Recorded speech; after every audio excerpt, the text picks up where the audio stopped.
Welcome to another video in digital view.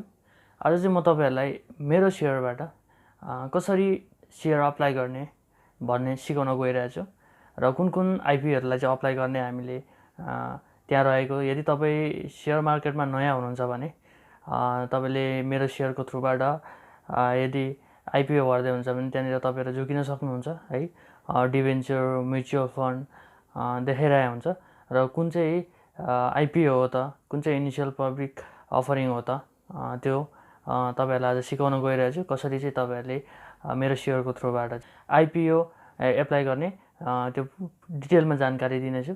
यदि तपाईहरु share मार्केटमा पहिलो हुनुहुन्छ, नयाँ हुनुहुन्छ र डिम्याट एकाउन्ट सँगै मेरो शेयरको एकाउन्ट पनि बनाउनु भएको छ भने यो भिडियो तपाईहरुको लागि हो। यदि पहिलो हुनुहुन्छ, यदि तपाईहरुले शेयर पहिलो चोटी भर्दै हुनुहुन्छ आईपीओ भने अवश्य पनि तपाईहरुलाई यो भिडियो काम दिनेछ। सो भिडियो सुरु गर्नुभन्दा अगाडि कृपया यो भिडियोलाई लाइक शेयर सब्स्क्राइब गरिदिनु होला र तपाईहरुलाई म लान्छु मेरो मोबाइलको स्क्रिनतर्फ। अब तपाईले यहाँनिर मेरो शेयरको वेबसाइट अथवा एप्लिकेसनमा गएर चाहिँ आफ्नो युजर नेम पासवर्ड राखेर लगइन गर्नु होला है। सिम्पली म यहाँनिर लगइन गर्छु र त्यसपछि यहाँ माथि ड्याशबोर्डमा जानु होला र यहाँबाट यहाँ हेर्न सक्नुहुन्छ। सिम्पली तल माई एस्मामा जानु होला र करेन्ट इस्युमा क्लिक गर्नु होला। त्यहाँ जानुभयो भने तपाईले देख्न सक्नुहुन्छ कुन कुन कम्पनीको चाहिँ आईपीओ खुलेको छ भनेर। सो यहाँ क्लिक गर्नुभयो भने तपाईले यहाँ देख्न सक्नुहुन्छ जस्तो है 4टा छ। तर यो सबै आईपीओ अर्थात् अर्डिनरी शेयर हैन।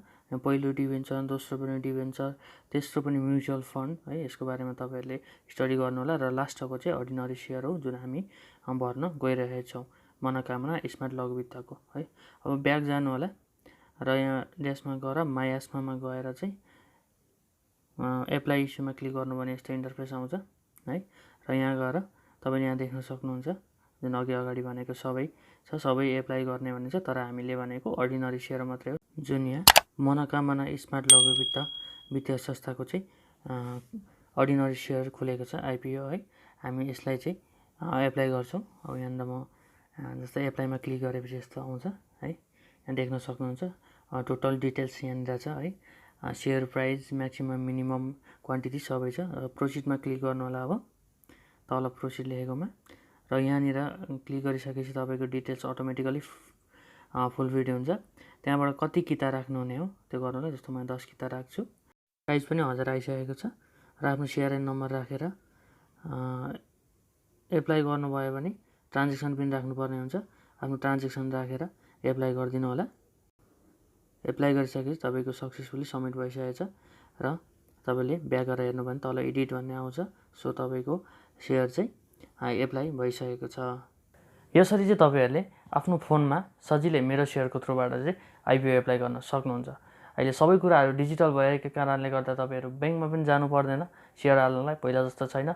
सो भिडियो कस्तो लाग्यो कृपया like share subscribe and comment गरिदिनु होला र विभिन्न डिजिटल कुराहरु टेक्नोलोजीसँग जानकारी पाइराख्नको लागि डिजिटल भ्यू च्यानललाई अवश्य सब्स्क्राइब गर्नु होला। Thank you so much.